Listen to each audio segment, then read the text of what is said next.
உம்மை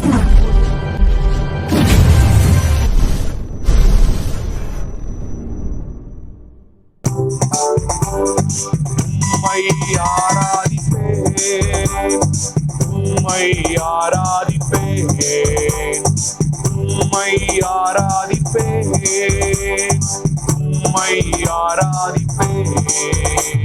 என் நாட்கள் முடியும் வரை, என் ஜீவன் பிரியும் வரை, என் சுவாசம் ஒளியும் வரை உம்மையே ஆராதிப்பேன். என் நாட்கள் முடியும் வரை, என் ஜீவன் பிரியும் வரை, என் சுவாசம் ஒளியும் வரை உம்மையே ஆராதிப்பேன், உம்மையே ஆராதிப்பேன். தாயின் கருவில் உருவாகும் முன்னே பேர் சொல்லி அழைத்தவர் நீரே. தாயினும் மேலாக அன்பு வைத்து எனக்காக ஜீவன் தந்தீரே. தாயின் கருவில் உருவாகும் முன்னே பேர் சொல்லி அழைத்தவர் நீரே. தாயினும் மேலாக அன்பு வைத்து எனக்காக ஜீவன் தந்தீரே. என் நாட்கள் முடியும் வரை, என் ஜீவன் பிரியும் வரை, என் சுவாசம் ஒளியும் வரை உம்மையே ஆராதிப்பேன், உம்மையே ஆராதிப்பேன், உம்மை ஆராதிப்பேன், உம்மை ஆராதிப்பேன், உம்மை ஆராதிப்பேன், உம்மை ஆராதிப்பேன். எத்தனை முறை இடறினாலும் அத்தனையும் மன்னித்தீரே. நன்மையும் கிருபையும் தொடர செய்து என்னை மீண்டும் நடக்க வைத்தீரே.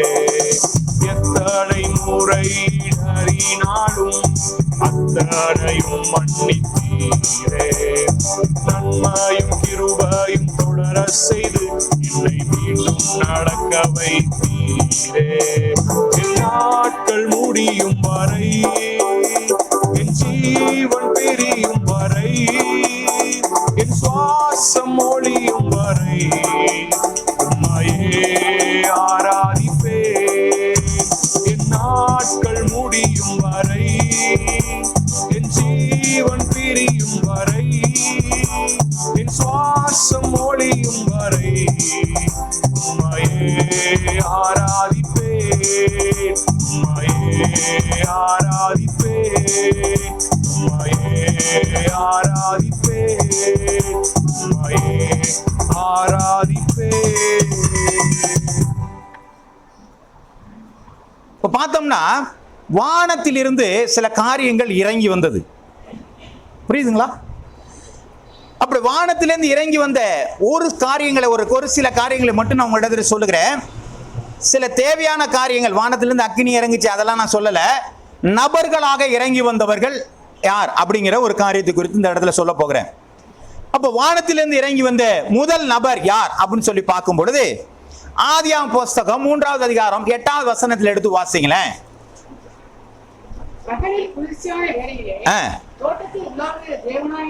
இப்போ தேவன் எங்க வர்றாருங்க? தான் உண்டாக்கினதான அந்த ஆதாமோடு கூட சஞ்சரிக்கும்படியாக, அவனோடு கூட நேசமாக உறவாடும்படியாக, பேசும்படியாக யார் வர்றாங்க? தேவன் வானத்திலிருந்து எங்க இறங்கி வர்றாருங்க? அந்த ஏதேன் தோட்டத்துக்கு என்ன பண்றாருங்க? இறங்கி வருகிறார். அப்போ ஆண்டவர் மனிதன் மேலே எவ்வளவு அக்கறை உள்ளவராக இருக்கிறார், எவ்வளவு நேசம் உள்ளவராக இருக்கிறார். தான் சிருஷ்டிக்கப்பட்ட ஒரு காரியம், தான் நேசமாக சிருஷ்டிக்கப்பட்டது. புலியை உண்டாக்கினார், கரடியை உண்டாக்கினார், யானையை உண்டாக்கினார், எல்லாமே சிருஷ்டிக்கப்பட்டது, அதுவா வந்தது. ஆனால் மனிதனை தன்னுடைய சாயலாக, தன்னுடைய ரூபத்தின்படியாக அவர் அழகாக உருவாக்கினபடினால் அதன் மேலே ஆண்டவர் ஒரு பிரியம் வைத்திருந்தார். அல்லேலூயா. அந்த பிரியத்தின் நிமித்தமாக வானத்திலிருந்து தேவன் என்ன பண்ணாருங்க? ஏதேன் தோட்டத்தில் வந்து இறங்கி, ஆதாமே நீ எங்க இருக்கிற? அவங்க எங்க ஒளிஞ்சிட்டான். இப்போ அவனை என்ன பண்றாருங்க ஆண்டவரே? தேடி பிடிக்கிறாரு. எங்க பாருங்க, உன்னை பார்க்க தான் நான் வந்திருக்கிறேன் வானத்திலிருந்து என்று சொல்லி வானத்திலிருந்து தேவன் இறங்கி வந்தார் என்று சொல்லி பார்க்கிறோம். அவன் பாவம் பண்ணின நிமித்தமாக ஒரு பிரிவு உண்டானது. பிதாவுக்கும்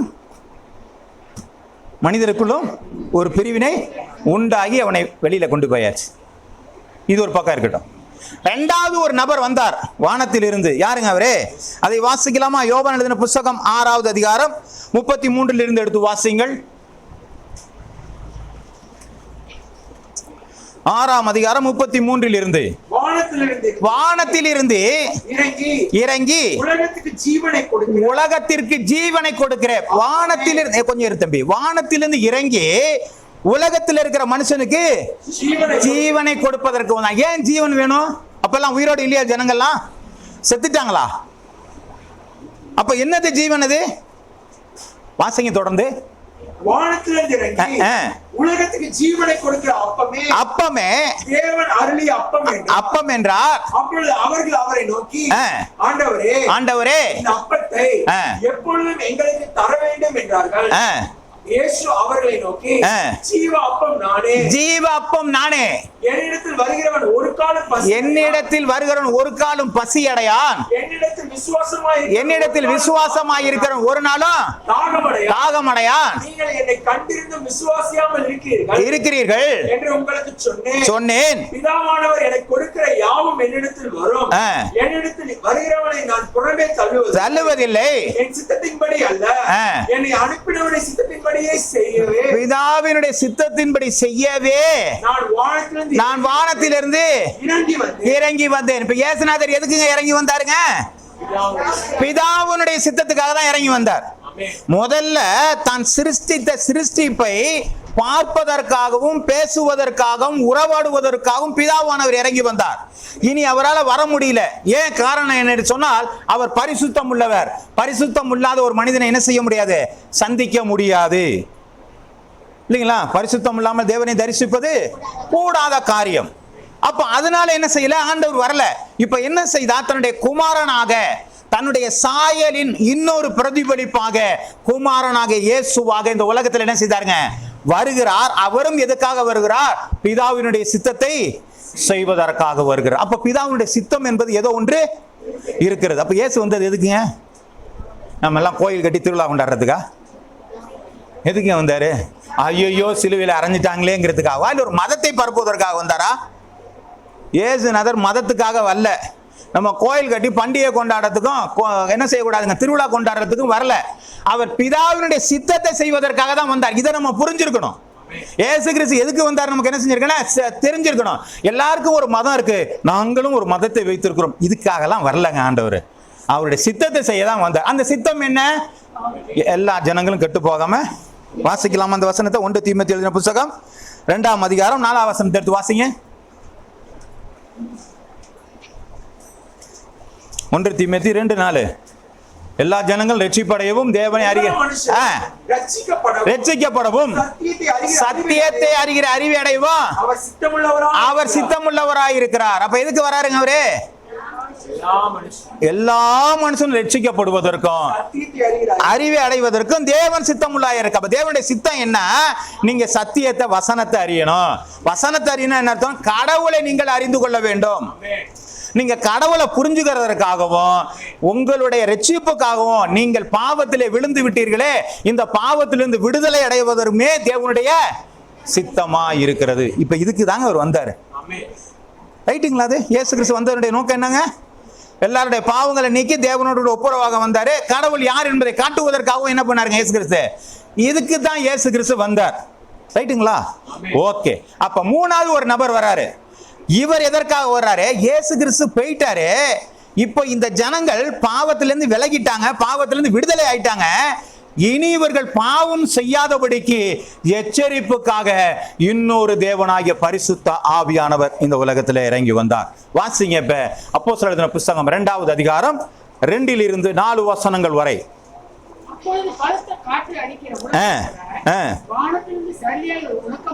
முழக்கம் உண்டாகி நிரப்பிற்று.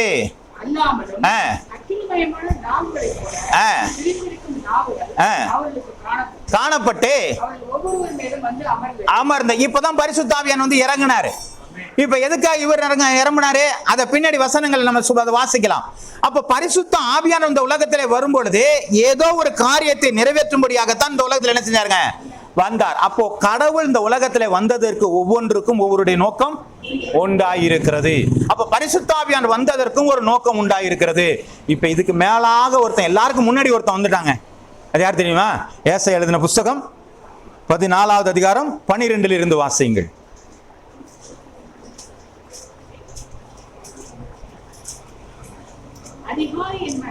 அதிகாலையின் மகனாகிய விடிவெளியே, நீ வானத்திலிருந்து விழுந்தாயே, ஜாதிகளை ஈனப்படுத்தினவனே, நீ தலையிலே விலவெட்டப்பட்டாயே.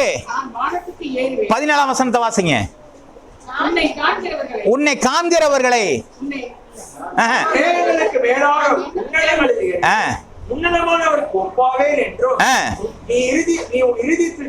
சொன்னாயே, ஆனாலும் நீ தள்ளுண்டு போனாய். உன்னை காண்கிறவர்கள் உன்னை உற்று பார்த்து உன்னை குறித்து சிந்தித்து பூமியை தத்தளிக்கவும் ராஜ்யங்களை அதிரவும் செய்து உலகத்தை வனாந்தரமாக்கி அது நகரங்களை அழித்து போக விடாமல் இருந்தவன் என்பார். அப்ப இவன் வேலை என்னங்க? வனாந்தரம் ஆக்கிட்டாங்க. எதங்க? பூமியை. ரைட்டு தானுங்களா? இப்ப வாசிக்கலாமா? ஆதியாகமம் புஸ்தகம் 1வது அதிகாரம் 2வது வசனம். பூமியானது ஒழுங்கின்மையும் வெறுமையுமாய் இருந்தது. ஆண்டவர் எதை உண்டாக்குனாலும் எப்படி உண்டாக்குவாருங்க? இது மட்டும் ஏங்க வெறுமையும் ஒழுங்கின்மையுமாய் உண்டானது? இதுதான் உடைய விழுகை. பிசாசு செய்த காரியம். இதை தான் திரும்ப என்ன செய்யறாரு? ஆண்டவர் ஒழுங்குபடுத்துகிறார். இது இந்த திருத்துவ தேவத்தினுடைய ஒரு ஒழுங்குக்காக நான் சொல்லப்பட்டது. இப்போ நம்ம வேத வசனத்துக்குள்ளாக போவோம். இந்த வேத வசனம் இந்த பெந்தேகோஸ்தே நாள் அப்படி என்று சொல்லும் பொழுது இந்த பெந்தேகோஸ்தேனுடைய அனுபவங்களை தான் நாம் பெற்றுக்கொள்கிறோம். பெந்தேகோஸ்தே நாள் கொண்டாடுவது அல்ல, அனுபவங்கள். இயேசு கிறிஸ்து வந்தார், அவர் பாவங்களை நீக்கிவிட்டார். தேவன் வந்தார், அவரோடு கூட நம்ம உறவு வைத்துக் கொள்கிறோம். இதெல்லாம் நடந்து முடிஞ்ச காரியங்கள். ஆனால் பரிசுத்த ஆவியானவர் என்பவர் அனுபவிக்கக்கூடிய, உணர்ந்து கொள்ளக்கூடிய ஒரு காரியமாய் இருக்கிறது. இயேசு கிறிஸ்து தனியாக செயல்பட்டார், குமாரன் தனியாக செயல்பட்டார். ஆனால் பரிசுத்த ஆவியானவரோ நம் மூலமாகத்தான் செயல்பட்டு கொண்டிருக்கிறார். அல்லேலூயா, அல்லேலூயா. அவர் நம் மூலமாக செயல்படுகிறார். ஏன் என்று சொன்னால் அவருடைய சாயல் நமக்குள்ளாக இருக்கிறது. நாம் பாவங்களை நீங்க இயேசு கிறிஸ்து நம்மை விடுவித்தபடியினாலே தேவ சாயலை நாம் மீண்டும் அடைந்திருக்கிறோம். புரியுதுங்களா? நம்ம அடைந்திருக்கிறதோட எல்லாருமே அடைஞ்சிட்டோம் நாம நினைச்சுக்கிட்டு இருக்கிறாங்க. இதை நம்ம வசனங்கள் மேலதான் நம்ம உறுதிப்படுத்துகிறதா இருக்க வேண்டும். கர்த்தர் நாம் மகிமைப்படுவதாக. இப்ப நம்ம வாசிக்கலாம் அப்போஸ்தலர் எழுதின புத்தகம் 2வது அதிகாரம் 1-2. நாள் வந்த பொழுது ஒருமனப்பட்டு ஓரிடத்தில் வந்தார்கள். முழக்கம் போல வானத்திலிருந்து சடுதியாக ஒரு முழக்கம் உண்டாகி அவர் உட்கார்ந்த இடத்துல என்ன செய்ததுங்க? நிரப்பிற்று என்று சொல்லி பார்க்கிறோம். இதுதான் பெந்தேகோஸ்தே அனுபவம். ஒரு அனுபவம் என்னன்னு சொன்னா, வானத்திலிருந்து வந்ததான ஒரு அக்கினி அவர்கள் மேல் அமர்ந்து அவர்களை நிரப்புகிற ஒரு அனுபவம் தான் பெந்தேகோஸ்தே அனுபவம் என்கிறது. இந்த அனுபவம் என்ன என்று சொன்னால், பரிசுத்த ஆவியானவராகிய தேவன் ஒவ்வொருவருக்குள்ளும் இறங்கி அவர்களை பலப்படுத்தி இருக்கிறார். அல்லேலூயா, அல்லேலூயா. அப்போ அந்த இடத்துல என்ன நடந்தது? அந்த 120 பேரும் எத்தனை நாளுங்க ஜெபம் பண்ணாங்க தெரியுங்களா? எப்படி கணக்கு சொல்றீங்க?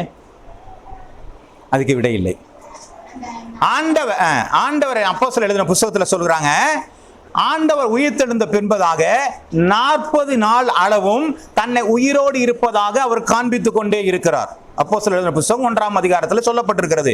40 நாள் முடிந்த பிற்பாடு ஆண்டவர் சொல்கிறார், பிதாவினுடைய வாக்குத்தத்தம் நிறைவேறும்படிக்கு நீங்கள் எனக்காக காத்திருங்கள் என்று சொல்லும் பொழுது அவர்கள் காத்திருக்கிறார்கள். பெந்தேகோஸ்தே நாள்களில் இந்த அனுபவம் வருகிறது. ஆகவே 40 இருந்து அவர்கள் பெந்தேகோஸ்தே நாள் வரையும் 10 நாட்கள் அவர்கள் ஜெபித்துக் கொண்டிருந்தார்கள். ஆமென். 2 மணி நேரம் ஜெபிக்கிறதுக்கு இன்னைக்கு அவ்வளவு சிரமமா இருக்கு. 2 மணி நேரம் உட்கார்ந்திருக்க முடியுமாங்கிறதெல்லாம் சிரமமா இருக்கு. காலையில எந்திரிச்சு வரணுமாங்கிறது சிரமமா இருக்கு. இப்படியெல்லாம் சிரமம் நமக்குள்ள இருக்கிறது. ஆனால் அவர்கள் 10 நாட்களாக தேவ சமூகத்திலே ஒரு மனமாய் அமர்ந்திருந்தார்கள். அதாங்க விசேஷமான காரியம். எந்த நோக்கமும் இல்லை. ஆண்டவர் சொன்ன வார்த்தை, ஐயோ ஆண்டவர் சொல்லிட்டாரு, ஒரு வாக்குத்தத்தம் வரப்போகுதுன்னு சொல்லிட்டாரு, அந்த காரியத்தை எதிர்பார்த்தே இருக்கிறாங்க. பக்கத்துல இருக்காங்க, இடிக்கிறானா அதை குறித்து கூட கவலைப்படல, பசிக்குதா அதை குறித்து கவலைப்படல, என்ன நடந்துச்சுன்னே தெரியல. ஆனா 10 நாட்கள் இவர் என்ன செய்யறாங்க? உட்கார்ந்து ஜெபிச்சுக்கிட்டு இருக்கிறாங்க. அந்த ஜெபத்தின் மூலமாக பரிசுத்தாவியன் என்ன பண்ணாருங்க? ஜெபத்தின் மூலமாக அல்ல, பரிசுத்தாவியன் என்ன பண்ணாரு? இந்த ஒரு மனதுல ஆண்டவர் இறங்க ஆரம்பித்தார். சரி, இந்த இறங்க ஆரம்பித்த பரிசுத்த ஆவியானவர் நமக்குள்ளே வந்திருக்கிறாரா? இப்ப நம்ம எல்லாம் என்ன செய்யறோங்க? அவங்கெல்லாம் மற்ற சபைகள்லாம் அனுபவம் இல்லாத அவர்கள் என்றெல்லாம் நம்ம என்ன செய்வாங்க? நம்ம சொல்லுவோம், அவங்களாம் நாங்களாம் பெந்தேகோஸ்தே சபையா இருக்குன்னு சொன்னோம். சரி, பெந்தேகோஸ்தே சபையா இருக்கிற நமக்குள்ளே இந்த பெந்தேகோஸ்தே ஆவி இருக்கிறதா? பெந்தேகோஸ்தேனுடைய அனுபவங்கள் இருக்கிறதா? இதுக்கெல்லாம் அடையாளம் இருக்கா? ஆமா, அடையாளம் இருக்குது இல்லைங்களா?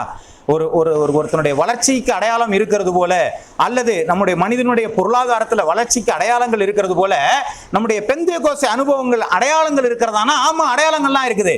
அப்ப என்ன நடக்குதுன்னு சொன்னா, இந்த ஆவியானவர் நமக்குள்ள வந்துட்டாருன்னு சொன்னா நமக்குள்ள என்ன இருக்கணுங்க? ஒருவன் கிறிஸ்துவுக்குள் இருந்தால் பழையன புதியன எல்லாம் புதிதா மாறணும். பார்வை மாறணும், சிந்தை மாறணும், நடக்கை மாறணும், செயல் மாறணும், பழக்க வழக்கங்கள் மாறணும். இப்படி எல்லாமே நமக்கு என்ன உண்டாயிருக்கணுங்க? மாற்றங்கள் உண்டாயிருக்கணும். சரி, இப்ப வாசிக்கலாங்க. யோவான் எழுதின புஸ்தகம் 16வது அதிகாரம் 7 to 8 வசனங்கள் வரை வாசியுங்கள்.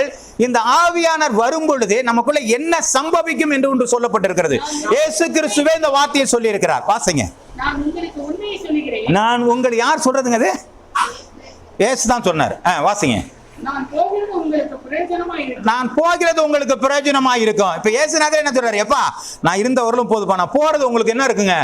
பிரயோஜனமா இருக்கு. ஏன்? நான் உங்க கூடவே இருக்க முடியாது, நான் மனித ரூபம் எடுத்துட்டேன். ஒரு நாள் என்ன பண்ணணும்? இந்த இடத்த விட்டு போகணும். நான் போனாதான் ஒருத்தர் வர போறாரு, அவரு தான் உங்களுக்கு பிரயோஜனமா இருக்கும்பா. சொல்லுங்க. நான் போவாதிருந்தால் ஏங்க வரமாட்டேங்கிறாரு? ஏன் வரல? நான் போகலன்னா அவர் வரமாட்டாரு. ஏன்? கொஞ்சம் யோசிச்சு சொல்லுங்க. இவர் போனாதான் அவர் வருவாராம். ஏன்? ஏதாவது சொல்ல முடியுமா? கொஞ்சம் யோசிங்க. அவர் போனாதான் இவர் வர முடியும். இயேசுநாதர் போனாதான் பரிசுத்த ஆவியானவர் வர முடியும். ஏன்? புரியல. என்னம்மா? திருத்துவ தேவன் தான். அது ஏன் இவர் போனா அவர் வரணும்? அவர் இருக்கும்போது வந்துட்டா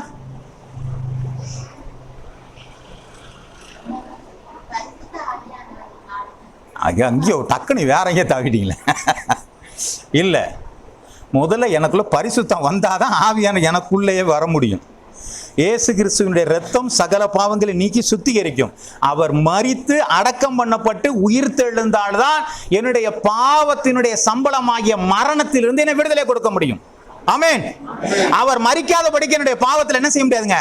விடுதலை கிடையாது. அவர் மரித்தாதான் எனக்கு விடுதலை. அந்த பாவத்தின் சம்பளமாகிய மரணத்தை அவர் தன்னுடைய உயிர்த்தெழுதினால என்ன பண்ணிட்டாருங்க? ஜெயித்து விட்டார். ஆகவே எனக்குள்ள இருந்த பாவத்தை யார் நீக்கிட்டாங்க? இயேசு கிறிஸ்து நீக்கிட்டார். அப்ப நான் யாரா இருக்கிறாங்க? பரிசுத்தமா இருக்கிறேன். அப்ப பரிசுத்தமா இருக்க எனக்குள்ள யார் வரலாம்? தடை இல்லையே. அதனாலதான் வெயிட் பண்றாரு. அப்ப அவர் போனாதான் அவர் என்ன பண்ணுவார்? இவர் மரித்து போனாதான். ஆமா, இது நம்ம இடம் இன்னொன்னு பாக்கி இருக்கு, பேலன்ஸ் இருக்கு. இந்த நிரப்புறதுக்காக யார் வருவாருங்க? அவர் வந்துருவார். சரி, வாசிங்க.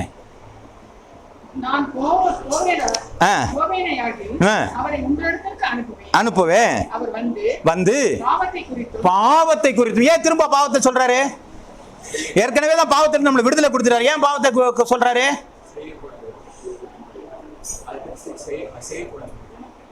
இல்ல, இன்னும் கொஞ்சம் யோசனை.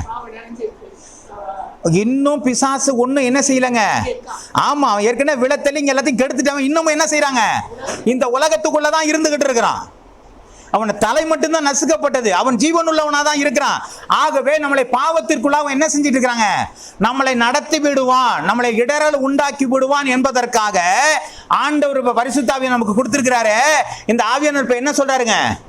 பாவத்தை குறித்தும் நீதியை குறித்தும் நியாய தீர்ப்பை குறித்தும் உலகத்தை கண்டித்து உணர்த்துவார். அப்ப நம்ம கண்டித்து உணர்த்தக்கூடிய ஒருவர் தான் உள்ளே இருக்கிறார், அவர் தான் பரிசுத்த ஆவியானவர். அப்ப நான் பாவம் செய்யும் பொழுது எனக்குள்ளே ஒருத்தர் கண்டித்து உணர்த்தவில்லை என்று சொன்னால் என்கிட்ட பரிசுத்த ஆவியானவர் இல்லை, நான் பரிசுத்த ஆவியை பெற்றுக்கொள்ளவில்லை. புரியுதுங்களா? வெளியில நிக்கிறாருன்னு அர்த்தம். எச்சரிச்சுட்டு வெளில நின்றுட்டு இருக்கிறார், உள்ள வர முடியல அவரால். அப்ப என்கிட்ட மாற்றங்கள் உண்டாகணும். பரிசுத்த ஆவியானவர்கிட்ட உள்ள வந்துருச்சுன்னா பாவத்தை குறித்து எனக்கு அக்கறை உண்டாயிருக்கணும், நீதியை குறித்ததான சிந்தனை எனக்கு இருக்கணும். நியாய தீர்ப்பு வரப்போகிறது, அந்த நியாய தீர்ப்புக்குள்ள நான் போயிடக்கூடாதுங்கிற எச்சரிப்பு எனக்குள்ளே இருந்து கொண்டே இருக்குமானால் எனக்குள்ளே பரிசுத்த ஆவியானவர் இருக்கிறார் என்கிற ஒரு அடையாளம். ஆமென். இருக்குதுங்களா? அப்படி இருந்த கிறிஸ்தவன்லாம் என்ன பண்ண முடியாதுங்க, ரொம்ப பர்ஃபெக்டா நடந்திருப்பாங்களா இல்லைங்களாங்க? இப்போ பரிசுத்த ஆவியானவர் என்ன செய்யலாங்க, நிறைய பேருக்கு உள்ள இல்லைன்னு தான் அர்த்தம். அந்த பாவம் செய்து விட்டா கூட ஐயோ நான் பாவம் செய்தேனே என்கிற உணர்வு கூட என்ன செய்யலாங்க, உலகத்துல இல்லாதையா நான் செஞ்சுட்டேன் என்ன பெரிய இதான்னு சொல்லிட்டு நம்ம போற ஆள் இருக்கிறாங்களே, இவங்களை குறித்து தான் பேசி கொண்டு இருக்கிறோம். அவர்கள் நீதியை குறித்தும் நியாய தீர்ப்பை குறித்தும் கண்டித்து உணர்த்துறாங்க. இன்னைக்கு நீ எப்படி போனீன்னா நாளைக்கு உனக்கு தண்டனை உண்டுப்பா அப்படின்னு சொல்லக்கூடியவர் தான் பரிசுத்த ஆவியானவர். சரி, இன்னொரு வசனத்தை கூட வாசிக்கலாம். அப்போஸ்தலர் எழுதின புத்தகம் 1ஆம் அதிகாரம் 8வது வசனம். அப்போ நமக்குள்ள நீதியை குறித்து சொல்கிறவராக, பாவத்தை குறித்து சொல்லுகிறவராக, நீதியை குறித்து சொல்லுகிறவராக, நியாய தீர்ப்பை குறித்து சொல்லுகிறவராக ஒருத்தர் உள்ளே இருக்கிறபடினால்தான் பாவத்திற்கு நாம் விலகுவதற்கான யோசனைகள் நமக்குள்ளாக முதலாவது வருகிறது. 2வது 1 அதிகாரம் 8வது வசனம் வாசிங்க. அப்போஸ்தலர் பரிசுத்த ஆவி உங்களிடத்திலே வரும் பொழுது நீங்கள் பலனடைந்து எருசலேமிலும் யூதேயா முழுவதிலும் சமாரியாவிலும் பூமியின் கடைசி பரிந்தும் எனக்கு சாட்சிகளாயிருப்பீர்கள். அப்போ பரிசுத்த ஆவி எனக்குள்ளே வரும் பொழுது நான் எப்படி ஆயிருப்பேன், எனக்கு சாட்சியாயிருப்பேன். யாருக்கு சாட்சியா இருக்கணுங்க, ஆண்டவருக்கு சாட்சியா இருக்க முடியும். இயேசுநாதர் தானே சொன்னது. இயேசுநாதருக்கு சாட்சினா என்ன அர்த்தம், இயேசுநாதர் சொன்ன வார்த்தையெல்லாம் கீழ்ப்படிஞ்சு நடக்கிறானா? ஆண்டவர் சொன்னாங்களே முதல் அந்தியப்பட்டதுல கிறிஸ்துவுடைய சீசர்களுக்கு கிறிஸ்தவர் என்று பெயர் வழங்கல் ஆயிற்று. அப்ப கிறிஸ்தவன் என்கிற சாட்சி யாருக்கு வரணுங்க, பரிசுத்த ஆவி உள்ளவனுக்கு தான் என்ன வருங்க, சாட்சி வரணும். எங்க இருக்கணும், எருசலேமிலும் இருக்கணும், யூதேயா முழுவதும் இருக்கணும், சமாரியாவில் இருக்கணும், உலகத்தின் கடைசி வரைக்கும் சாட்சியா இருக்கணும். பக்கத்து வீட்டுக்காரங்களோட நம்ம சாட்சியா இருக்கிறோமா? அப்ப என்கிட்ட யார் இல்லைன்னு அர்த்தம், பரிசுத்த ஆவியானவர் இல்லை. நான் பழகிற இடங்கள்ல சாட்சியா இருக்கிறேன்னா, நான் வேலை பார்க்கிற இடங்கள்ல உறவினர்கள்ட்ட எத்தனை பேர்கிட்ட சண்டை, எத்தனை பேர்கிட்ட வைராக்கியங்கள் பின்னாடி வாசிக்கலாம், நிறைய இருக்குது. அப்ப இதெல்லாம் எனக்கு சாட்சிகள் குறைவான ஒரு காரியங்களா இருக்கும் பொழுது பரிசுத்த ஆவியானவர் என்கிட்ட இருக்கிறார் என்பதை நாம் எப்படி உண்மை உணர்த்த முடியும்? இதெல்லாம் நமக்கு அடையாளம். ஆண்டவர் சொல்ல உன்கிட்ட பரிசுத்த ஆவி இருக்குன்னு சொல்றீங்களா, அந்நிய பாஷை மட்டும் பேசிட்டு இருக்க முடியாது. அது அந்நிய பாஷைக்கு அடையாளங்களா ஆண்டவர் தான் வெளிப்பாடு. அது அவருக்கும் நமக்கு தான் புரியுற காரியம். நீங்க அந்நிய பாஷை பேசுறீங்களா, நீங்க வேற எது பேசுறீங்களா யாருக்கும் தெரியாது. இப்ப அதெல்லாம் அடையாளம் கிடையாது. அப்ப எது அடையாளங்கிறத சொல்றாங்க, அது வெளிப்பாட்டு காரியங்கள், வெளிப்பாட்டு வரங்கள், அது வாய்மொழி வல்லமை வெளிப்பாட்டு வரங்கள், அது வேறு. ஆனால் சாட்சி என்று சொல்கிறது பரிசுத்த ஆவியானவர் உங்களிடத்திலே வரும் பொழுது நீங்கள் இவைகள் எல்லாம் நீங்கள் நிலைத்து நிற்கும்படியாக இவர் மெய்யான கிறிஸ்தவன் அல்லது இவன் மெய்யான இயேசு கிறிஸ்துவனுடைய சீசன் என்று சொல்கிற அடையாளம் நம்மள்கிட்ட இருக்குமானால் எனக்குள்ள பரிசுத்த ஆவியானவர், ஏன் நான் பரிசுத்த ஆவி என்கிட்ட இருந்தாதான் நான் அப்படி செய்வேன். ஆண்டவரை போல நடந்துக்குவேன், ஆண்டவரை போல அன்பா இருப்பேன், ஆண்டவரை போல மன்னிப்பேன், ஆண்டவரை போல கீழ்ப்படிவேன். தன்னுடைய சீசர்களை சொல்லும்போது அவன் காலை பிடிக்கிறதுக்கு நம்ம ரெடியா இருக்கணும். இருந்தாரா இல்லையாங்க? ஒருத்தன் தலைவன் சொன்னா என்ன ஆகணுங்க, முதல்ல வேலை செய்யணும். தலைவன்னா சும்மா வந்துட முடியாது. புரியுதுங்களா? அப்ப தலைவனா இருக்கிறவன் முதல்ல என்ன செய்யணுங்க, வேலை செய்கிறவனாக இருக்க வேண்டும். அப்ப இதெல்லாம் ஆண்டவர் சொன்னார் இல்லையா, இந்த காரியங்கள்லாம் நம்ம செய்யறோமா? இந்த காரியங்களை செய்யும் பொழுதுதான் அவருக்கு நான் சாட்சியா இருக்கிறேன். இயேசு கிறிஸ்து செஞ்சதையே நான் செய்யறேங்க. உண்டா? சரி, 3வது ஒரு காரியம், 1 கொரிந்தியர் 12வது அதிகாரம் 6 வாசிங்க. இதுதான் நீங்க முதல்ல சொன்ன ஒரு காரியம். வாசிப்போம். கிரியையிலேயும் வித்தியாசம் உண்டு, எல்லாருக்குள்ளும் எல்லாவற்றிலும் நடப்பிக்கிற தேவன் ஒருவரே, ஆவியினுடைய அனுக்கிரகம் அவனுடைய பிரயோஜனத்திற்கென்று அளிக்கப்பட்டிருக்கிறது. எப்படி எனில் ஒருவனுக்கு ஆவியினாலே ஞானத்தை போதிக்கும் வரமும் வேறொருவனுக்கு ஆவியினாலே அறிவை உணர்த்தும் வசனமும் வேறொருவனுக்கு அந்த ஆவியினாலே விசுவாசமும் வேறொருவனுக்கு அந்த ஆவியினாலே குணமாக்கும் வரமும் வேறொருவனுக்கு அற்புதங்களை செய்கிற சக்தியும் வேறொருவனுக்கு தீர்க்க தரிசனம் உரைத்தலும் வேறொருவனுக்கு ஆவியை பகுத்தறிதலும் வேறொருவனுக்கு பற்பல பாஷைகளை பேசுவதும் வேறொருவனுக்கு பாஷைகளை வியாக்கியானம் படுத்துவதிலும் அளிக்கப்படுகிறது. இவைகள் எல்லாம் அந்த ஒரே ஆவியானவராலே தமது சித்தத்தின்படியாக எல்லாருக்கும் என்ன செஞ்சிட்டாருங்க? இப்ப நமக்கெல்லாம் பகிர்ந்து கொடுப்பாரா கொடுத்திருக்க மாட்டாரா? கொடுத்திருக்கிறாருன்னா செயல்பாடு பார்க்கணும். உங்களுக்குள்ள இருந்துச்சுன்னா அது வெளியில வரணும். எத்தனை இந்த வரங்கள் எல்லாம் ஏன்னா ஆவியானவர் தானே கொடுக்கிறாரு. ஆவியான எல்லாரும் நமக்கு பிரயோஜனத்துக்கான கொடுத்திருக்கிறாரு. எல்லாருக்கும் பகிர்ந்து கொடுத்திருக்கான்னு சொல்லியாச்சு இல்ல. இந்த பரிசுத்த ஆவியானவர் உங்கள்கிட்ட இருக்குதுன்னு சொன்னா இதனுடைய வெளிப்பாடு வரணுமா வர வேணாமா? Yes or no? வரணுமா வேணாமாங்க? வரணும். வரலன்னா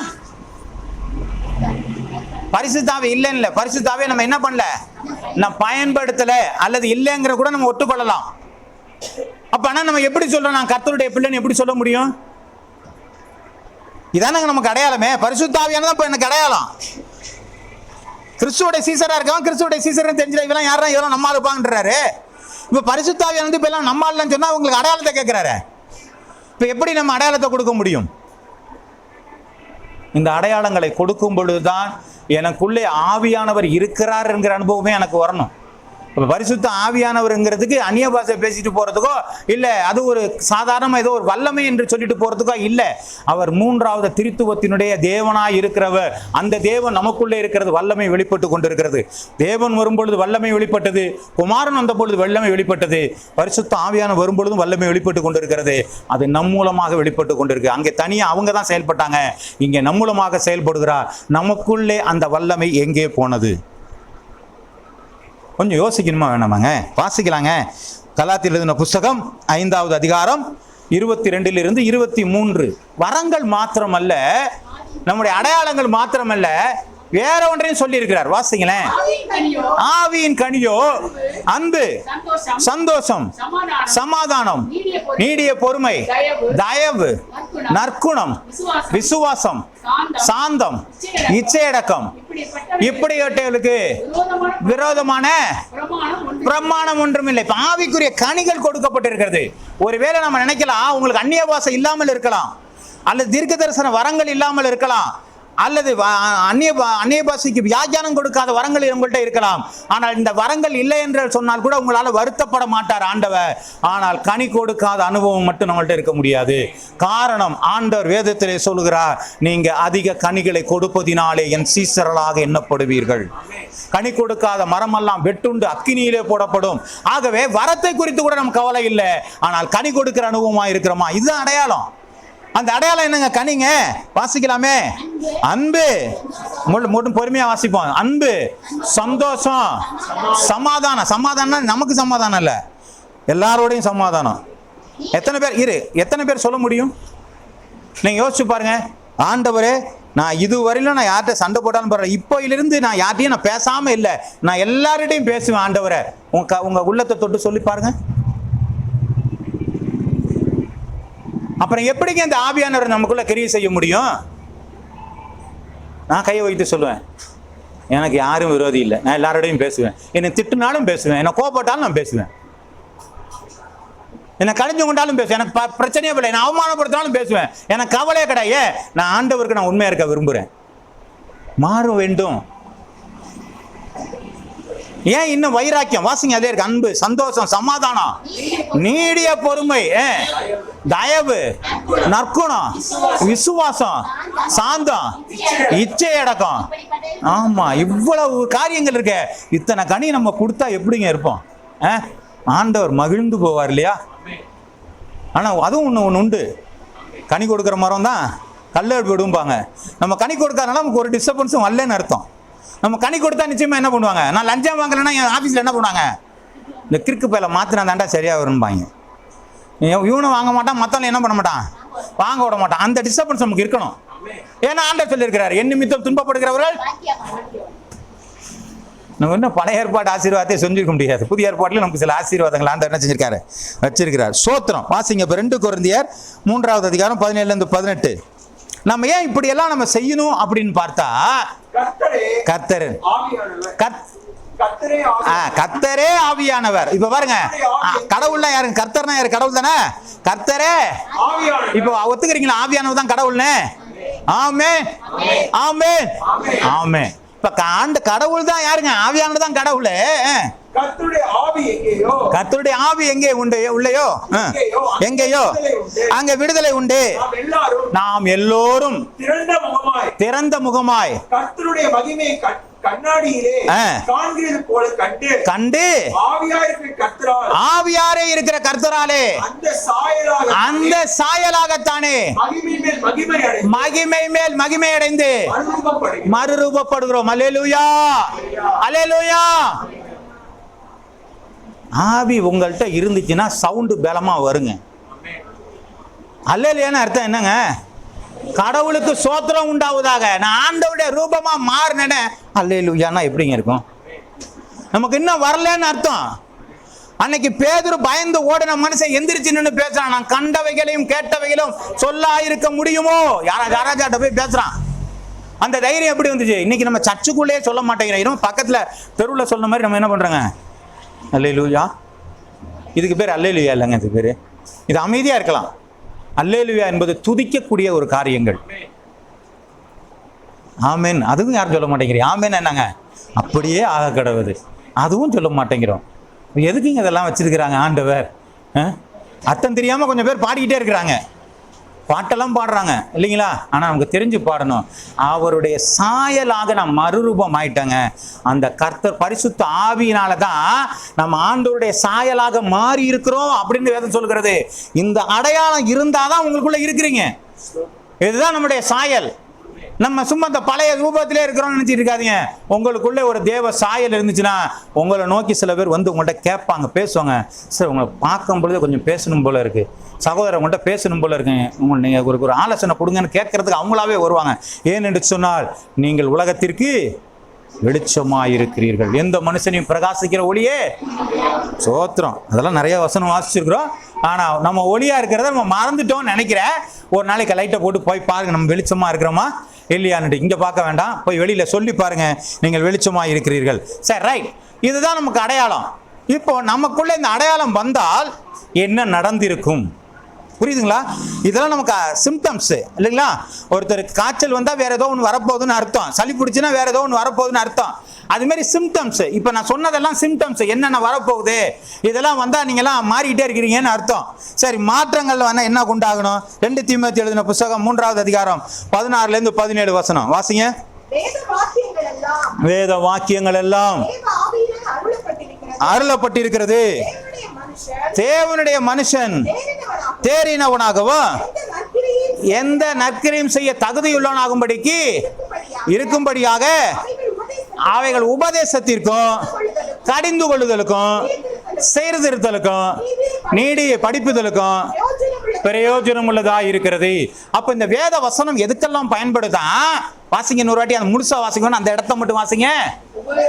உபதேசத்திற்கும் கடிந்து கொள்ளுதலுக்கும் சீர்திருத்தலுக்கும் நீதியை படிப்பித்தலுக்கும் பிரயோஜனமாய் இருக்கிறது. இப்ப நாங்க கொடுக்கிற இந்த வசனம் இருக்கு பாத்தீங்களா, இந்த வசனம் என்னது கிடையாது. யாருடைய வசனம்? அதெல்லாம் தேவனுடைய வசனம். இப்ப இந்த வசனம் உங்களுக்கு எதுக்கு கொடுக்கப்பட்டது? உபதேசத்துக்கு, கடிந்து கொள்ளுதலுக்கு, சீர்திருத்தலுக்கு, நீதியை படிப்பித்தலுக்கு பிரயோஜனமா இருக்கு. இது குறிச்சு வச்சிருக்கோமா? குறிச்சு வச்சிருக்கோமாங்க? நம்ம மனசு ஒன்றும் கம்ப்யூட்டர் கிடையாதுங்க. அப்படியே வந்தோன்னு அப்படியே ரெக்கார்ட் ஆகிட்டே இருக்கிறதுக்காக இல்லைங்களா? ஹார்ட் டிஸ்க் எடுத்து திரும்பி போட்டோம்னா அப்படியே வந்துடுற மாதிரி நம்ம இருதயம்லாம் ஒன்றும் ஹார்ட் டிஸ்கெல்லாம் கிடையாது, மறந்து போகிற ஒரு காரியங்கள் தான். நீங்கள் எழுதி கொள்வீரானா திரும்ப ரிப்பீட் பண்ணும் பொழுது நீங்கள் மாற்றங்களுக்கு அது உதவியாக இருக்க வேண்டும் என்பதற்காகத்தான் வசனங்கள் உபதேசங்களாக உங்களுக்கு கொடுக்கப்படுகிறது. அதாவது அப்போஸ்தலர் எழுதின புத்தகம் 2வது அதிகாரம் 37ஆம் வசனத்தை எடுத்து வாசிங்க. இது அவர்கள் கேட்ட பொழுது இருதயத்திலே குத்தப்பட்டவர்களாக பேதுருவையும் மற்றவர்களை சீசர்களை நோக்கி, சகோதரரே என்ன செய்ய வேண்டும்? இப்போ வசனம் போனோன்னா உள்ளத்தை உடைச்சிச்சாங்க. உள்ள உடைச்சிருக்குதா? நீங்க உள்ள உடைக்கலன்னு சொன்னா உங்கள்கிட்ட வசனம் போய் சேரலன்னு அர்த்தம். இவ்வளவு வசனம் சொல்லுமே மாற்றங்களை மட்டும், ஐயோ இந்த மாற்றம் நான் என்கிட்ட இல்லையா அப்படின்னு உங்க உள்ளம் உடைஞ்சிச்சுன்னு சொன்னா நீங்க ஆவியானவர் உங்களுக்குள்ள வந்துருவாருன்னு அர்த்தம். இந்த மாற்றங்களை தான் நம்மள்ட்ட எதிர்பார்க்கிறாங்க. இந்த வசனங்களின் உள்ளத்திலே குற்றப்படுத்த வேண்டும். நான் செய்கிற தவறை எனக்கு உணர்த்தப்பட வேண்டும். அப்படி உணர்த்தும் பொழுதுதான், இந்த வசனங்கள் உணர்த்தும் பொழுதுதான், ஐயோ நான் இதிலிருந்து நான் மாற வேண்டும் என்கிற உள்ளம் எனக்குள்ளே வருகிறது. இதுதான் ஆவியானவர் நமக்குள்ளே வருவதற்கான அடையாளங்களாக இருக்கிறது. வாசிக்கலாம். அப்போஸ்தலர் எழுதின புத்தகம் 2வது அதிகாரம் 46வது வசனம். தேவாலயத்திலே இப்ப என்ன பண்ணாங்க? அவர்கள் ஒருமனப்பட்டவர்களா தேவாலயத்திலே அனுதினமும் தரித்திருந்து வீடுகள் தோறும் அப்பம் பிட்டு மகிழ்ச்சியோடும் கபடம் இல்ல பாருங்க, ஒருமனப்பட்டு வாசி தம்பி, ஒருமனப்பட்டு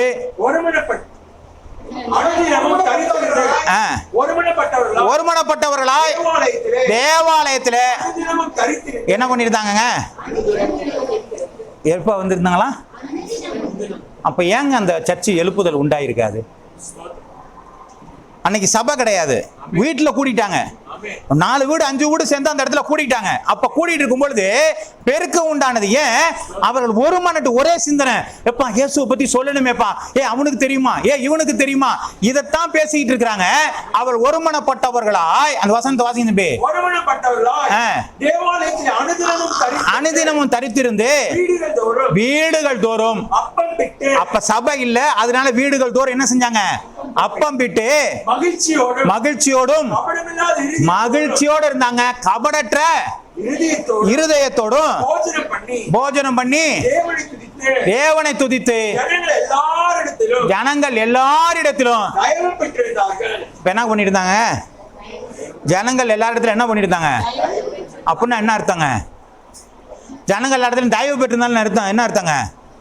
எல்லாரோடைய நேசமா பழகி நல்ல அன்போடு கூட இருந்தாங்கன்னு அர்த்தம். அப்படி இருந்ததுனாலதான் என்ன நடந்துச்சு? ரட்சிக்கப்படுகிறவர்களே கர்த்தர் அனுதினமும் சபையில சேர்த்து கொண்டிருந்தார். அப்ப நம்ம யாரோடையும் இந்த ஊர்ல பேச மாட்டாங்க, யாரோடையும் நாங்க பழக மாட்டாங்க, எந்த காரியமும் செய்ய மாட்டாங்க நான் இருந்தோம்னா சபை பெருகாது. அன்னைக்கு இருந்த ஆவியானவர் செய்த காரியங்கள் சபை பெருகும்படியாகத்தான் பரிசுத்த ஆவியானவர் கொடுத்தார். அந்த பரிசுத்த ஆவியானவர் இருதயத்தை நொறுக்குவதற்காகத்தான் ஆண்டவர் கொடுத்தார்.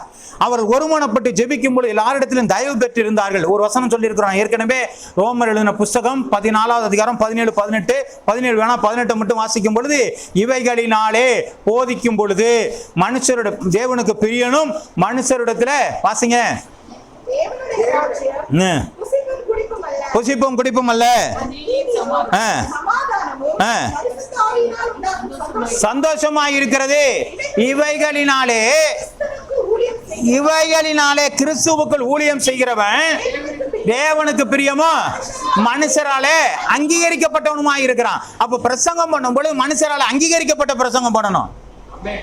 அப்ப நம்ம மற்றவர்களோடு கூட என்ன பண்ணுங்க? தயவோடு கூட இருக்கிறவங்களா இருக்கணும்.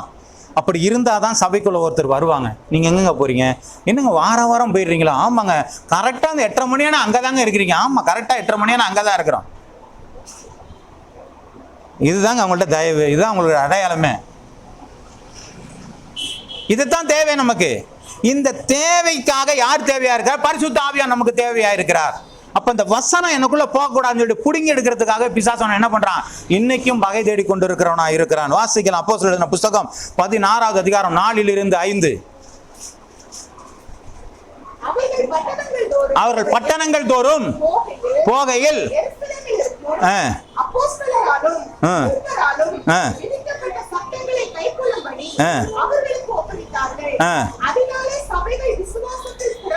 அப்ப வசனத்தை கீழ்ப்படிஞ்சு கட்டளைக்கெல்லாம் கீழ்ப்படிஞ்சு நடக்கும்போது என்ன உண்டாச்சுங்க? சபைகள் விசுவாசத்தில் சபைகள் எதுல பெருகுனாங்க? இப்ப நம்மள்ட்ட விசுவாசம் இருக்காங்க? நம்மள்ட்ட விசுவாசம் இருக்கா? விசுவாசம் இருந்தா தேவன் எல்லாவற்றையும் செய்வார் என்கிற நம்பிக்கையோடு நம்ம என்ன பண்ணலாங்க? சபைக்குள்ள என்ன செய்யலாம்? செய்ய முடியுமா? செய்ய முடியாதுங்க. இன்னைக்கு எல்லாவற்றையும் எனக்கு செஞ்சு முடிச்சிருவார் ஆண்டவர், சோத்திரம் எனக்கு செஞ்சு முடிச்சிருவான்னு சொல்லி வந்து உட்காந்துருக்கணும். புரியுதா நான் சொல்றது? இல்லையா? நம்மள்ட்ட விசுவாசம் இல்லை, குறைவாக தான் இருக்கிறோம். என் ஆண்டவர் இந்த 2 மணி நேரம் எந்த டிஸ்டர்பன்ஸும் பண்ணக்கூடாது அப்படின்னு நினைச்சேன்னா அந்த ஸ்டிக்கர் நான் ஒட்ட வேண்டிய அவசியம் இருக்காது. புரியுதுங்களா? ஏங்க இந்த 2 மணி நேரம் ஆண்டவருக்கு இதான் விசுவாசம். எனக்கு ஏதாவது ஒன்று வரும் அப்படின்னு சொன்னோம்னா அந்த ஸ்டிக்கர் ஒட்ட வேண்டியிருக்காம இருந்திருக்கும். அப்ப என்னோட விசுவாசம் என்ன சொல்றாங்க? இந்த 2 மணி நேரம் கூட ஆண்டவருக்கு கொடுக்க முடியாத ஒரு விசுவாசம் தான் நம்ம கையில நிறைய இருக்கிறத பாக்குறோம். அந்த ஜனங்கள் விசுவாசத்தில் இருந்தார்கள். அன்னைக்கு பெருகினதற்கான ஒரே ஒரு காரணம், அங்க இருந்த ஆண்டவர் ஏங்க ஆதி அப்போஸ்தலர் அனுபவங்கள் நமக்கு ஏன் வரலன்னு சொன்னா, பரிசுத்த ஆவியானவர் ஏன் கிரியை செய்யலன்னு சொன்னா, நம்மள்ட்ட விசுவாசம் குறைவா இருக்கிறது, நம்மள்ட்ட இருக்கிற அனுபவங்கள் குறைவா இருக்கு. வேத வசனம் என்னை உறுத்தவில்லை, என்னை நொறுக்கவில்லை, மாற்றங்களை கொண்டு வரவில்லை. வேலை பொழப்பு இல்லை, இவர் போதகருக்கு இதான் வேலை. எப்பா பார்த்தாலும் கடிஞ்சு கடிஞ்சு உபதேசம் பண்ணுகிறார். சபையில் கடிந்து தான் உபதேசம் பண்ண முடியும். இது நற்செய்தி அல்ல. இந்த வேத வசனங்கள் எதற்காக இருக்கிறது? எபேசியர் புத்தகத்தில் சொல்லப்பட்டிருக்கிறது. அது பூரணப்படவும். வாசிங்களாமா? எபேசியர் 4வது அதிகாரம்.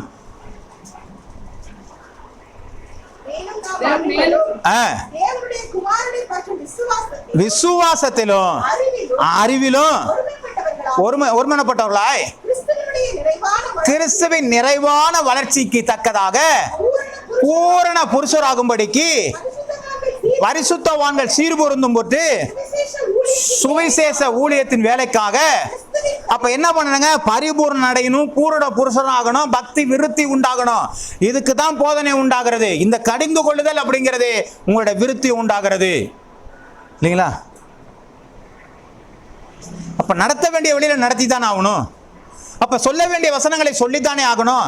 அப்ப இது எனக்கு உள்ளத்துல உடைக்கவில்லையே, என்னுடைய விசுவாசத்தை கொண்டு வரவில்லையே, நான் நீதியை நியாயத்தை குறித்து எனக்கு கண்டித்து உணர்த்தவில்லை என்று சொன்னால் பரிசுத்த ஆவியானவருக்கு நான் இடம் கொடாமல் இருந்து கொண்டிருக்கிறேன். அப்படி இடம் கொடுக்காதபடியினால்தான் என் மூலமாக நடக்க வேண்டிய அற்புதங்கள் நடைபெறவில்லை, என் மூலமாக நடக்க வேண்டிய வேலைகள் நடைபெறவில்லை, என் மூலமாக ரட்சிக்கப்பட வேண்டியவர் ரட்சிக்கப்படாதபடிக்கு இன்னும் காத்திருக்கிற ஒரு சூழ்நிலை உண்டாயிருக்கிறதை பார்க்கிறோம். அப்போஸ்தலர் எழுதின புத்தகம் 9வது அதிகாரம் 31வது வசனம்.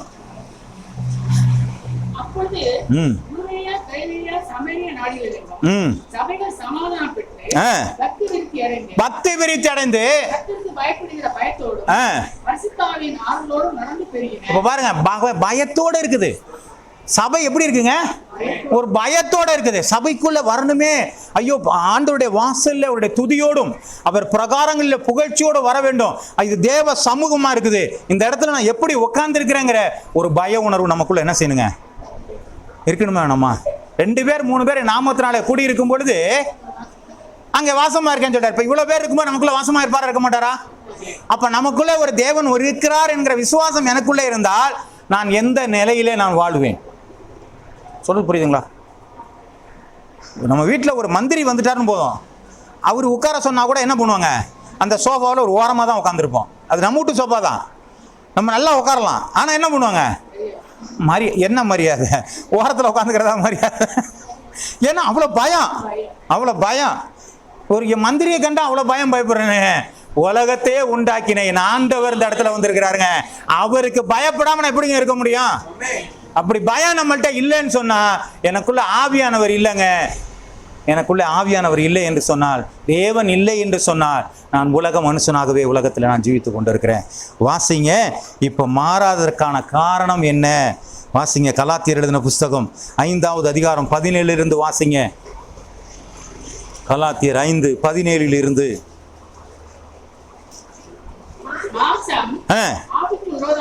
மாமிசம் ஆவிக்கு விரோதமாகவும் ஆவி மாமிசத்துக்கு விரோதமாகவும் இச்சிக்கிறதே.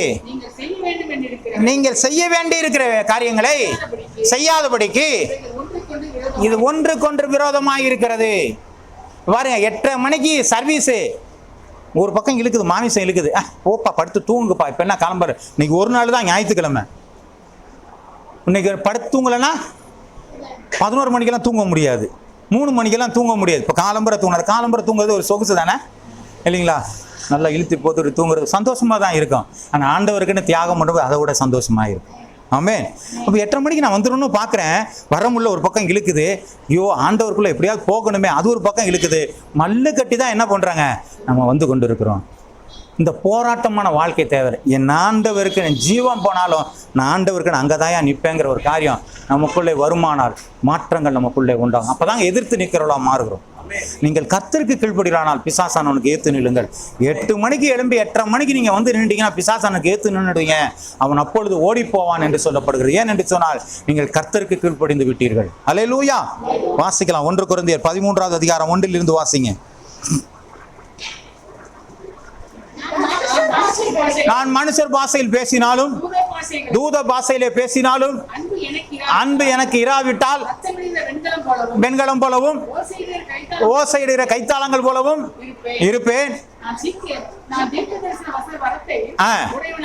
இருந்து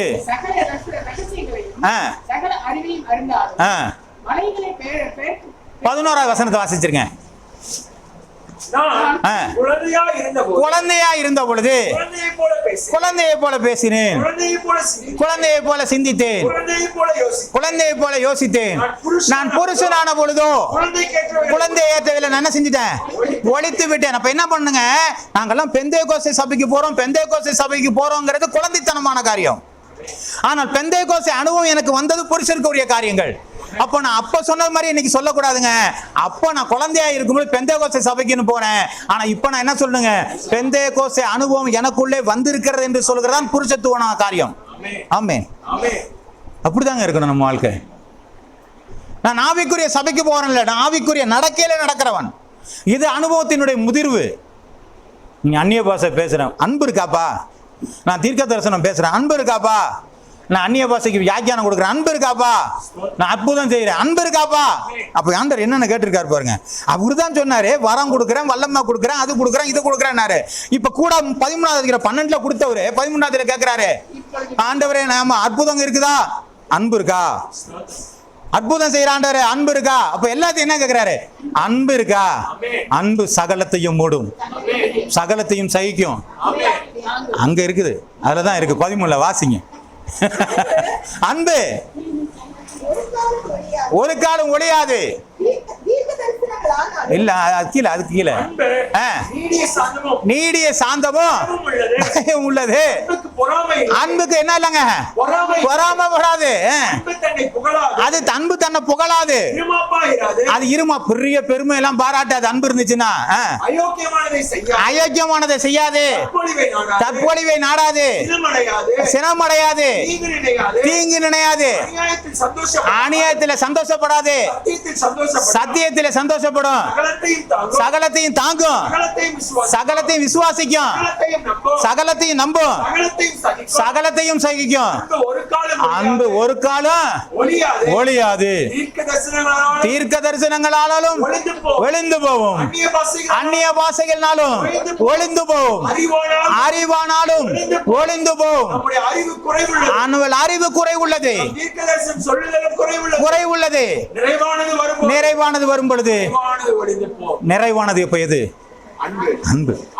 அதுதாங்க நமக்கு வேணுங்கிறாரு, அததான் கேட்கிறாரு அன்பு. அப்ப அந்த அன்பை தான் என்ன கொடுக்கிறாரு, பரிசுத்த ஆவியான எதை கொடுக்கிறாருன்னு சொன்னால் அன்பை எனக்கு அள்ளி அள்ளி கொடுக்கிறாருங்க. இதைத்தான் எல்லாருக்கும் கொடுக்கணும். ஏனென்று சொன்னால் இந்த உலகத்திலே பாவியா இருந்த என்னையும் ஆண்டவருடைய அன்பு தான் மீட்டு கொண்டது. அல்லேலூயா, அல்லேலூயா. அவருடைய நேசம் தான் என்னை மீட்டு கொண்டது. அங்க பாக்குறாரு, நிர்வாணமா ஒரு மனுஷன் இருக்கிறான். ஆதாமே எங்கப்பா இருக்கிற, அந்த அன்பை பாருங்க. ஆண்டவரே நான் நிர்வாணியை கொண்டு, யாரா நிர்வாணின்னு சொன்னது, நான் சொல்லக்கூடாத ஒரு காரியத்தை ஏன்டா செஞ்சேன்னு சொல்லிட்டு அவனுக்கு என்ன சொல்றாருங்க, ஒரு மிருகத்தினுடைய ஒரு காரியம் என்ன தோலுடைய நினைச்சு சொல்றாரு. அவனுக்கான ரட்சிப்பை கிட்டத்தட்ட ஒரு 4000 வருஷத்துக்கு அப்புறமேல அவனுக்கு ரட்சிப்பை ஒன்று ஆண்டவர் உண்டாக்கி கொடுத்துருக்க. ஏன், அவன் மேல பட்ட அன்பு. இயேசுநாதர் இந்த உலகத்துல ரத்தத்தை சிந்தினார், அவருடைய அன்பு பண்டிகைக்காக அல்ல. அவர் எத்தனை முறை விழுந்தாரு, அதுக்கெல்லாம் செலவு வைக்கிறதுக்காகலாம் இல்லை. அவருடைய அன்பை சொல்லி கொடுக்கிறது. அவர் நமக்காக சிந்தின ரத்தம் அவருடைய அன்பை சொல்லிக் கொடுக்கிறது.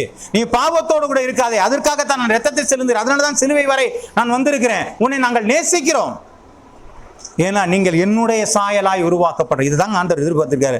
என்னுடைய ரூபத்தின்படியாக, நம்முடைய சாயலின்படியாக என்று சொல்லி திருத்துவத்தின் தேவன் நம்மளை உண்டாக்கினபடினாலே நம்ம இன்னுமாய் ஆண்டவர் வல்லமையோடு கூட அந்த ஆண்டு கொள்கிற அனுபவத்தை கொடுக்கும்படியாகத்தான் எவ்வளவு பிரயாசப்பட்டு இருக்கிறாரு. ஆனா நம்ம என்னமோ பெரிய அப்பட்டக்கர் மாதிரி நம்ம என்ன பண்ணிட்டு இருக்காங்க, என்னென்னமோ பேசிட்டு இருக்கிறாங்க. அது கொஞ்சோண்டு அசைச்சா போதுங்க, அதனால ஒன்றும் செய்ய முடியாது. நாடி நரம்புகளை ஒரு நரம்பு இழுத்து விட்டா முடிஞ்சு போச்சு கதை. நம்ம பாட்டு பேசாமல் படுத்திருக்க முடியும். அப்போ என்னங்க பண்ணுவோம்? நம்முடைய பொருள் வருமா, நம்முடைய சொத்து வருமா, நம்முடைய உறவினர் வருமா, எல்லாமே வராது. ஆனால் ஆண்டவர் அன்பு மட்டும்தான் இருந்துகிட்டு இருக்கோம். நீங்கள் ஆண்டவரை நேசிங்கள், ஒரு காலம் நம்மளை ஒரு நாளும் ஆண்டவர் கைவிடாத ஒரு தேவனாக இருக்கிறார். வாசிக்கிறோம் 1 கொரிந்தியர் எழுதின புஸ்தகம் 9வது அதிகாரம் 16வது வசனம். சுவிசேஷத்தை நான் பிரசங்கித்து வந்தோம், மேன்மை பாராட்ட எனக்கு இடமில்லை, அது என் மேல் விழுந்த கடமையாய் இருக்கிறது. சுவிசேஷத்தை நான் பிரசங்கியாமல் இருந்தால் எனக்கு ஐயோ, நான் பெற்ற நன்மையை நான் அறிவிக்காமல் இருந்தால் ஐயோ, என்னுடைய பாவம் போனது என்பதை நான் அறிவிக்காமல் இருந்தால் ஐயோ, என்னை ஆண்டவர் மன்னித்திருக்கிறார் என்கிறதை அறிவிக்காமல் போனால் ஐயோ, ஆண்டவருடைய கிருபை என்னோடு கூட இருக்கிறது என்பதை அறிவிக்காமல் போனால் ஐயோ.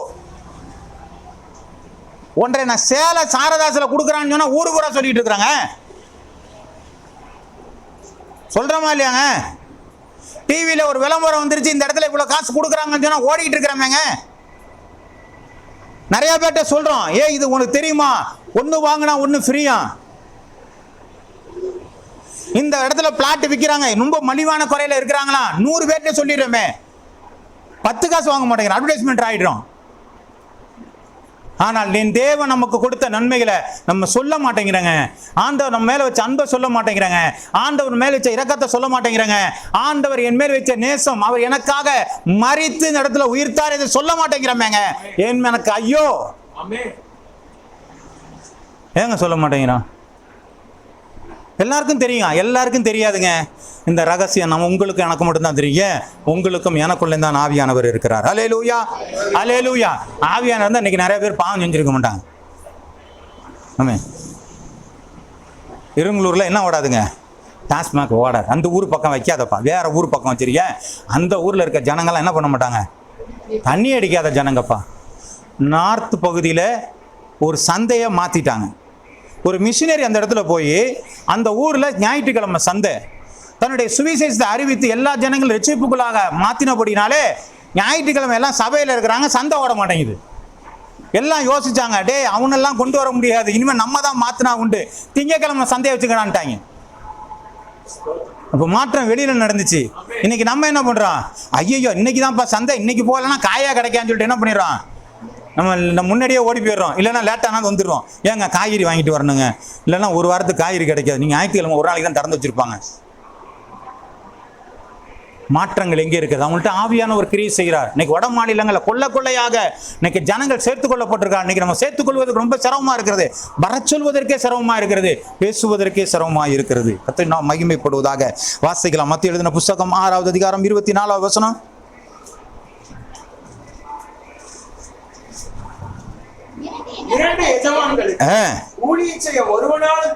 இதுதாங்க உண்மை. நீங்க உலகத்துல வேலை செய்ய முடியாது, ஒண்ணு ஆண்டவருக்கு வேலை செய்ய முடியாது, ரெண்டுல யாருக்கா ஒருத்தருக்கு தான் வேலை செய்ய முடியும். நீங்க யாராவது ஒருத்தருக்கு தான் சிநேகரா இருக்க முடியும். நான் உலகத்துக்கு சிநேகரா இருக்கணும், ஆண்டவருக்கு சிநேகரா இருக்கணும். அதனால நீங்க எல்லாம் வேலை வெட்டி எல்லாம் பார்க்காம இங்க வந்து எல்லாரும் என்ன பண்ணுங்க, சபையில உட்காந்துங்க. இல்ல, நீங்கள் எந்த இடத்துல வேலை பார்க்கிறீர்களோ அந்த இடத்துல உங்களால சாட்சியா இருக்க முடியும். நீங்க எந்த இடத்துல வேலை பார்க்கிறீர்களோ அந்த இடத்துல ஜெப கூட்டங்கள் நடத்த முடியும். இன்னைக்கு அநேக என்ன சொல்வது, நர்சஸ், என்ன சொல்லலாம் தமிழில், செவிலியர்கள், அவங்க லஞ்ச் டைமில் ஒரு 10 நிமிஷம் ஜெபிக்கிற ஆட்கள்லாம் உண்டு. டிரான்ஸ்போர்ட்டில் 10 நிமிஷம் ஜெபிக்கிற ஆட்கள்லாம் உண்டு. அந்த லஞ்ச் டைமில் உட்காந்து ஒரு 10 நிமிஷம் ஜெபம் பண்ணிட்டு வந்துடுவாங்க. அப்போ நம்ம முடியாதுன்னு நினைக்கிறீங்களா? ராஜா கிட்ட பேசுறதுக்குள்ள நெகேமியாவுக்கு என்ன பண்றாங்க, ஒரு ஜெபம் பண்ணிட்டு கூட டக்குன்னு பேச ஆரம்பிச்சுட்டாங்க. உங்களெல்லாம் ஒண்ணுமே ஜெபம் பண்ண முடியாது. இல்லைங்க, ஜாதிக்கு ஒருவனும் கோத்திரத்துக்கு 2 பேருமாய் ஆண்டவர் தெரிந்து கொண்டார்.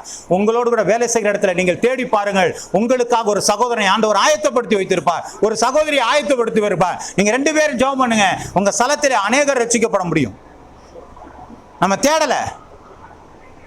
ஆண்டவருடைய பிள்ளையை நான் வாழும்போது தான் என்னை ஐடென்டிஃபை பண்ண முடியும். நான் அந்த இடத்துல என்னை காண்பிக்க விரும்பாதபடிக்கு நான் இருக்கிறேன் இல்லைங்களா? நாம் மகிமைப்படுவதாக. வசனத்தை வாசிக்கலாம். 1 யோவான் 2வது அதிகாரம் 17வது வசனம்.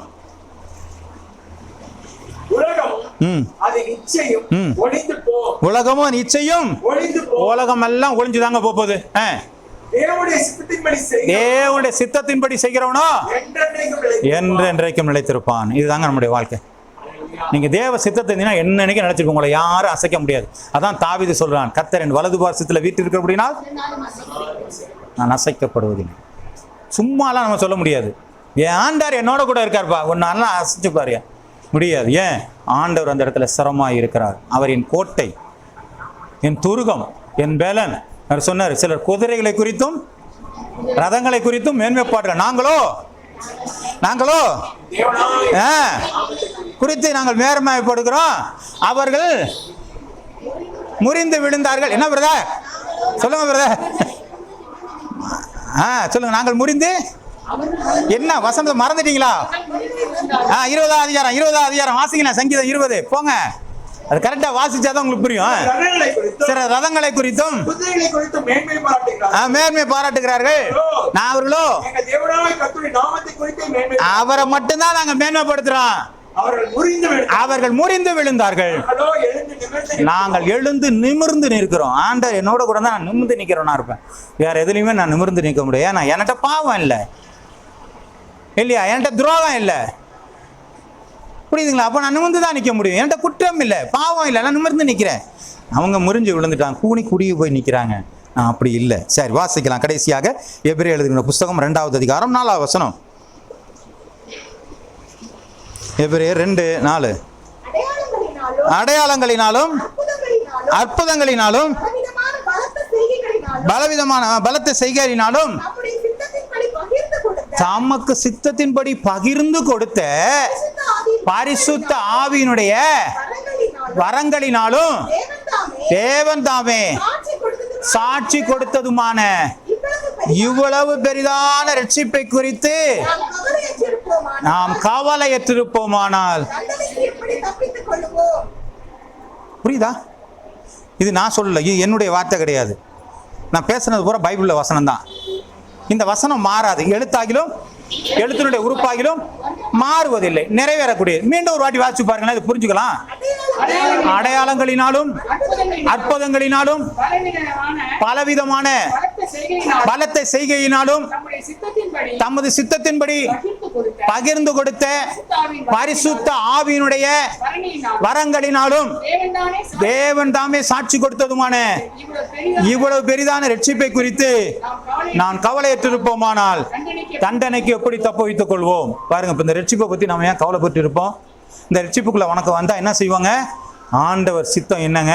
நீங்கள் புறப்பட்டு போய் சகல ஜாதிகளையும் சீசராக்கி பிதா குமாரன் பரிசுத்த ஞானஸ்நானம் கொடுத்து நான் கட்டளையிட்ட யாவையும் கை கொள்ளும்படியாக உபதேசம் பண்ணுங்கள். இதோ சதா காலம் நான் உன்னோடு கூட இருக்கிறேங்கிற வசனம் நமக்குள்ளே நிறைவேறுகிறது. காரணம், இதை செய்வதற்காகத்தான் பரிசுத்த ஆவியானவர் நம்மளோடு கூட இருக்கிறவராயிருக்கிறார். ஹல்லேலூயா, ஹல்லேலூயா. புரியுதா? இப்போ பரிசுத்த ஆவியானவர் இப்போ நம்மளோடு கூட செயல்பட்டு இருக்கிறார். நம்ம இப்போ ஆண்டவரை விட்டுட்டோன்னு சொன்னால் நமக்கு கொடுக்கப்பட்ட வேலையில் நம்ம தவறிட்டோன்னு அர்த்தம். நம்முடைய வேலையில் தவறிட்டோன்னு சொன்னால் நமக்கு கிடைக்கிறது லாபம் அல்ல. நாம் என்னமோ ஆண்டவரை தெரிஞ்சுக்கிட்டதுனால ஒரு சந்தோஷம் நினச்சிக்கிட்டு இருக்கிறோம். எவனுக்குமே வேலை இல்லாமல் கூலி என்ன செய்யாதுங்க? கிடைக்கவே கிடைக்காது. ஒருவேளை நீங்கள் காலையில் 6 மணிக்கு வந்திருக்கலாம், அல்லது 11 மணிக்கு வந்திருக்கலாம், 3 மணிக்கு கூட வந்திருக்கலாம். ரட்சிப்பும் பல வகையான நேரங்களில் உங்களுக்கு கிடைச்சிருக்கலாம். சின்ன வயதிலோ பெரிய வயதிலோ அல்லது இன்னும் முதிர் வயதிலோ கூட வந்திருக்கலாம். ஆனால் ஆண்டவர் கொடுக்கிற அந்த ஒரு காசுக்கு ஒரு நாளும் குறைவில்லாமல் கொடுக்கிறவராயிருக்கிறார். அவர் தயாளராக இருக்கிறார். ஆகவே நாம் நம்முடைய ரட்சிப்பை காப்பாற்றிக் கொள்வோம். நீங்கள் எந்த நேரத்தில் வந்தாலும் பரவாயில்ல. நான் 30 வருஷம் நான் விசுவாசி, நான் 20 வருஷம் ரட்சிப்பு, நான் நேற்று தாங்க விசுவாசி, பிரச்சனையே இல்லை. எல்லாருக்கும் ஆண்டவர் கொடுக்கிற ரட்சிப்பு ஒன்று தான். கவலையப்படாதீர்கள், கர்த்தர் நம்மளை ஆசீர்வதிப்பார். நாம் தொடர்ந்து ஜெபம் பண்ணுவோம். நம் ஆண்டவருடைய இந்த பரிசுத்த ஆவியான கடவுள் நம்மளோடு கூட இருக்கிறாருங்கிற உணர்வோடு கூட நாம் செயல்படும் பொழுது திருச்சபை வளர ஆரம்பிக்கும். அங்கே ஒரு மனம் இருக்கிறது, அந்த இடத்துல விசுவாசம் இருக்கிறது, தேவனுடைய செய்தி பரவதற்கான அந்த பாரம் எனக்குள்ளே இருக்கும் பொழுது எல்லாத்தையும் தேவன் மாற்ற செய்ய வல்லவராயிருக்கிறார். யாராவது தலையை தாழ்த்தி ஜெபம் பண்ணுமா? யாரார்